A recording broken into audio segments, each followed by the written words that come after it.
आज हम लोग प्रेजेंट कंटिन्यूअस टेंस को समझते हैं। प्रेजेंट कंटिन्यूअस टेंस को हम प्रेजेंट इम्परफेक्ट टेंस के नाम से भी जानते हैं। तो अब हमारे पास ये क्वेश्चन है कि पता कैसे चलेगा कि प्रेजेंट कंटिन्यूअस टेंस सेंटेंस हम किसको कहेंगे। तो एक चीज आपको ध्यान में रखना है कि प्रेजेंट कंटिन्यूअस की पहचान करने के लिए बस सेंटेंस के लास्ट में रहा हूं, रहे हैं, रहे हो या रही है लगा हुआ रहे तो आप समझ जाएंगे कि वो प्रेजेंट कंटिन्यूअस टेंस है या प्रेजेंट इम्परफेक्ट टेंस है। जैसे कि मैं खा रहा हूं, वे लोग जा रहे हैं, सब में रहा हूं, रहे हैं, रही हूं, मतलब इस तरह से जैसे मैं खा रही हूं या कोई कहता है कि वह जा रहा है। तो मतलब आपको इस चीज को सिर्फ ध्यान में रखना है कि सेंटेंस के लास्ट में अगर रहा हूं, रही हूं, रहे हो ऐसे मतलब कि लगा हुआ रहे तो इस तरह के जो सेंटेंसेज है वो प्रेजेंट कंटिन्यूअस का होगा। तो मुझे लगता है कि प्रेजेंट कंटिन्यूअस का आप सेंटेंस पहचानने में आपको कोई दिक्कत नहीं होगी। इस टिप्स को बस आपको लर्न कर करके मेमोरी में रखना है। अब इसके स्ट्रक्चर को समझते हैं। एक्चुअली ये है एफर्मेटिव स्ट्रक्चर किसका, प्रेजेंट कंटिन्यूअस टेंस का। ये एफर्मेटिव स्ट्रक्चर है। तो इसका जो स्ट्रक्चर होता है कि सबसे पहले हम लिखेंगे सब्जेक्ट, फिर is am are according to subject, उसके बाद V1 प्लस आईएनजी, फिर ऑब्जेक्ट कॉम्प्लीमेंट। तो इस स्ट्रक्चर्स के अकॉर्डिंग हम कुछ सेंटेंसेस एग्जांपल बनाते हैं जो हमें पता चलेगा कि ये स्ट्रक्चर्स को किस तरह से हम फॉलो करेंगे। क्योंकि स्पीकिंग के लिए जब आप बिगिनिंग स्टार्ट करेंगे तो डेफिनेटली आपको सारे स्ट्रक्चर्स को ही समझना होगा, क्योंकि हम उसी के सारे अपना स्पीकिंग स्टार्ट करते हैं, कभी सिंपल प्रेजेंट में, कभी कंटिन्यूअस में, कभी परफेक्ट में, कभी पास्ट में, तो कभी फ्यूचर में। तो अब आगे हम देखते हैं कैसे बना रहे सेंटेंस। वह अंग्रेजी बोल रही है, इसका इंग्लिश होगा सी इज स्पीकिंग इंग्लिश। क्यों? क्योंकि सी जो है सब्जेक्ट है और सी सिंगुलर सब्जेक्ट है, इसीलिए यहां पर क्या लग जाएगा, इज, इसके बाद V1 प्लस आईएनजी और उसके बाद फिर ऑब्जेक्ट कॉम्प्लीमेंट के ऑब्जेक्ट के रूप में इंग्लिश हमको लिख देना है। बस इतना चीज आपको ध्यान में रखना है, स्ट्रक्चर्स को सिर्फ माइंड में रखना है, उसके बाद आप एकदम कंफर्टेबली सेंटेंसेस बना लेंगे जो आपको स्पीकिंग के साथ साथ राइटिंग स्किल इंप्रूव करने में भी काफी हेल्प करेगा।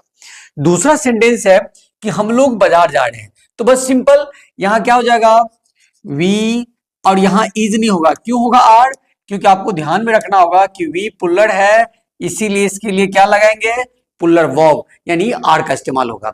वी आर बाजार जा रहे हैं तो गोइंग टू मार्केट, बस हम लोग बाजार जा रहे हैं। और थर्ड जो है कि वे लोग रो रहे हैं, बस आपको एक चीज ध्यान में रखना है कि सिर्फ इसका सब्जेक्ट और वर्ब चेंज होगा, बाकी उसी स्ट्रक्चर के सारे हम सारे सेंटेंसेस को इजीली कन्वर्ट कर देंगे। तो वे लोग रो रहे हैं तो वे लोग का इंग्लिश क्या हो जाएगा, दे, उसके बाद फिर आर, और रो रहे हैं मतलब वीपिंग, वे लोग रो रहे हैं। बस इस स्ट्रक्चर को दिमाग में रखना है और इस स्ट्रक्चर को समझ करके आप इसी तरह से बहुत सारे सेंटेंसेस बना सकते हैं। तो इसका कुछ और एग्जांपल देख लेते हैं।